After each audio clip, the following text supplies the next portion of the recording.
तेबे जुलाई मास 31 तारिख बुधवार माने आज एक घूर्णिबल सृष्टि होबार संभावना रही।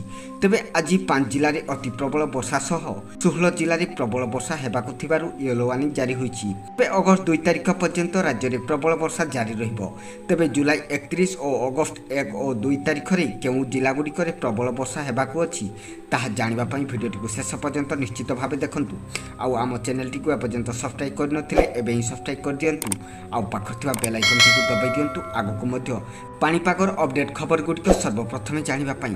तेबे आज बुधवार एक लघुचाप सृष्टि होबार संभावना रही। यार प्रभाव में उत्तर ओडिशा रे प्रबल अति प्रबल वर्षा हेबाकु थिबा जिलागुड़िक केन्दुझर, ढेंकानाल, देवगढ़, अनुगुल, सम्बलपुर एही 5 जिले में 12 ରୁ 20 सेंटीमीटर पर्यंत प्रबल बसिबो।